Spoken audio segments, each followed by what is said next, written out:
Fellow Gaveliers and friends, especially to Gavelier Gương, who have just successfully finished his first speech, I would like to evaluate him based on three main points. The first one is audience engagement.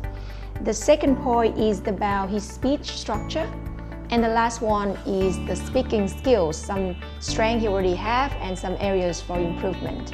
So starting with the first thing, the audience engagement, I think he have done a wonderful job even in the first speech. He started with a very familiar stories. The story between the turtle and the rabbit, which reminds us of our childhood and also makes us stir up our curiosity about how he would relate himself to that stories.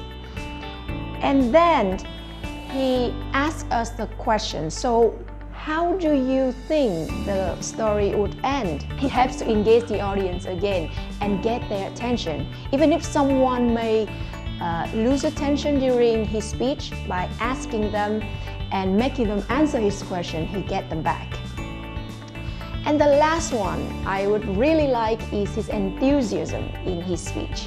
I think it's the number one factor to make a speaker successful and engage the audience, because as I already said, the more enthusiasm you are, the more interested your audience would be. Even when the topic may or may not be so familiar with them. Moving on, the next point is about his speech structure. Again, wonderful job, a very clear opening by a story, which is wonderful. Many points in the body, which is very clear, like he have 2 points for the strength, 2 points for the weakness. And I really love the way he concluded his speech by making a clear idea that people have to know both our weakness and our strength, and we need to work on our weakness. The next point I would want to talk about his speaking skills that he already have, which are 2 things. The first one is the visual aids.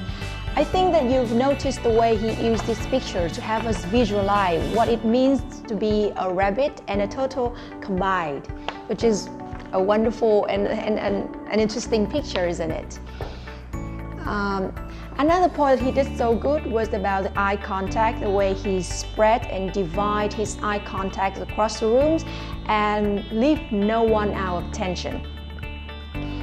Let's move on some areas for improvement. In terms of speaking skill, it was very hard for me to come up with some points that he could work on because it was so wonderful.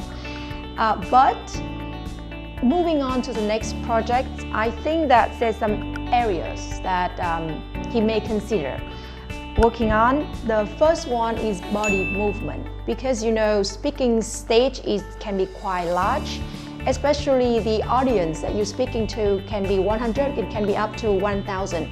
The speaking stage is large, so I think it's the waste if you don't utilize all the space that you have. As you have seen, starting from the beginning of my evaluation, I have moved from one point to a next point. And every time my body moves from one location to another, it marks to the audience that I have already moved on to the next point. It helps the audience understand your speech even better.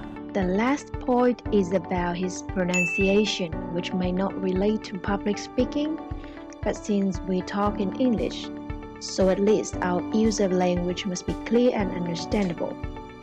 I've noticed some pronunciation mistakes that he made in his speech, such as it should be best, but not pest. Or like when he described the shell, like in the picture, it's not the cell, but it must be a shell, strong S. Correct pronunciation will avoid confusion. In short, his project has many strong points in terms of audience engagement, clear structure, and demonstrate some good delivery techniques like eye contact and visual aids. For improvement, it is body movement and pronunciation. So I'm very looking forward to his next wonderful, even more wonderful speech. And don't forget to join the ISB Gavel e-learning to speaking too.